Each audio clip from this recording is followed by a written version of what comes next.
सकळ सुखाचा केला त्याग, करुणी साधीचे तो योग, राज्य साधनेची लगबग कैसी केली. शिवाजी राजांच्या देदीप्यमान कर्तृत्वाचं आणि त्यागमय जीवनाचं समर्थ रामदासांनी केलेलं हे वर्णन. यात त्यांनी वापरलेला एक अत्यंत महत्वाचा शब्द म्हणजे राज्य साधना. छत्रपती शिवाजी महाराजांनी हिंदवी स्वराज्याची शपथ घेतल्यापासून ते त्यांच्या परलोक गमनापर्यंत अव्याहतपणे राज्य साधनेचा हा यज्ञ चालवला. आणि त्यासाठी शिवाजी राजांनी मोठं सैन्य उभं केलं, गडकोटांची बांधणी केली आणि उत्तरोत्तर त्यात वृद्धी केली. त्याबाबत सविस्तर जाणून घेऊया. नमस्कार, मी सौरभ सद्योजात. भारत गौरव या विशेष मालिकेत आपलं सहर्ष स्वागत. आपण पाहताय महा MTV. शिवाजी राजांनी स्वराज्य स्थापनेचा संकल्प सोडला त्या काळापर्यंत एकसंघ अशी मराठी सेना नव्हती. आपली जहागिरी सांभाळता आली म्हणजे झालं, असा एकंदर आविर्भाव त्या काळामध्ये होता. याला छेद देऊन शिवाजी राजांनी मराठ्यांचं प्रभावी, घातक आणि उत्तरदायी अशा प्रकारचं सैन्य उभं केलं. आता या सैन्यामध्ये कोण कोण होते याचा उल्लेख आज्ञापत्रात आपल्याला स्पष्टपणे वाचायला मिळतो. मावळे, आडाव, इटेकरी, पटाईत, बांकाईत या वेगळे बंदुकी, दुरुस्त अंदाज, कानडे, तोरसाळी व जांगडे बंदुकी यांची सांचणी करून हशम मिळविले, असा तो सविस्तर उल्लेख आपल्याला आज्ञापत्रात वाचायला मिळतो. मराठ्यांची जी फौज होती ती घोडदळ आणि पायदळ अशा दोन भागात विभागलेली होती. या घोडदळात दोन शाखा होत्या, शिलेदार आणि बारगीर.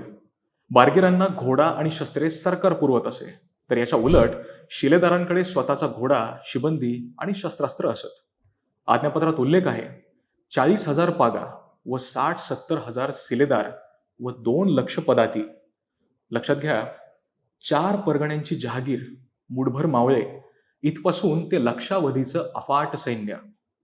शिवाजी राजांच्या अगम्य आणि अद्भुत नेतृत्वाचं हे द्योतक आहे.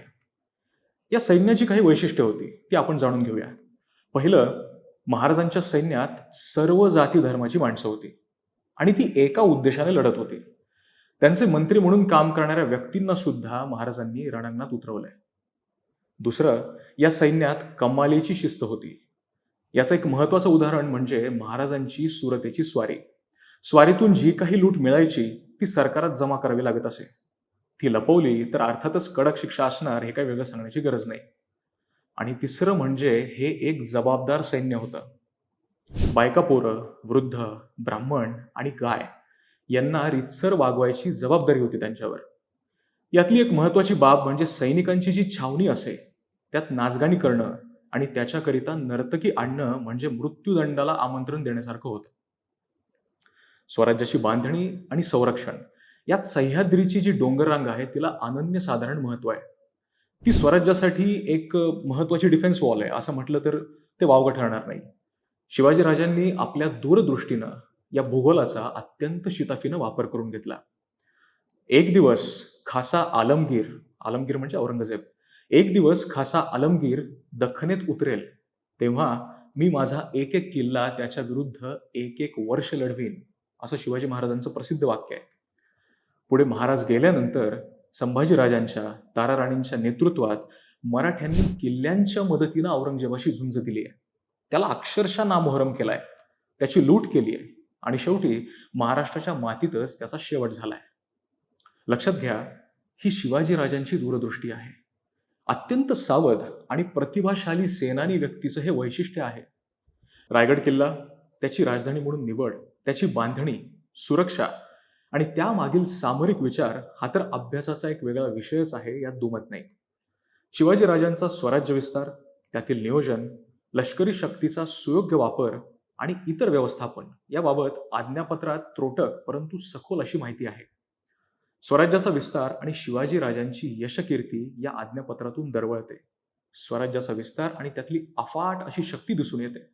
यात लिहिलंय, साल्हेरी अहिवंतापासून चंदी कावेरी तीरपर्यंत निष्कंटक राज्य, शतावधी कोट किल्ले, तैसेची जलदुर्ग व कित्येक विषम स्थळे हस्तगत केली.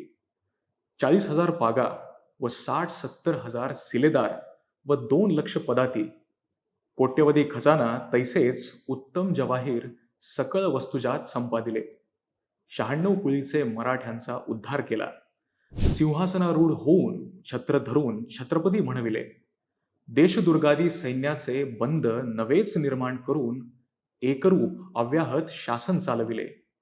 केवळ नूतन सृष्टीच निर्माण केली. ही नूतन सृष्टी ही हिंदूपद पातशाही निर्माण करणाऱ्या छत्रपती शिवाजीराजांच्या चरणी विनम्र अभिवादन. हा एक्सप्लेनर व्हिडिओ आपल्याला कसा वाटला ते आम्हाला आपल्या प्रतिक्रियांमधून अवश्य कळवा. हा व्हिडिओ लाईक करा, शेअर करा आणि महाएमटीबीच्या चॅनलला सबस्क्राईब करा. धन्यवाद.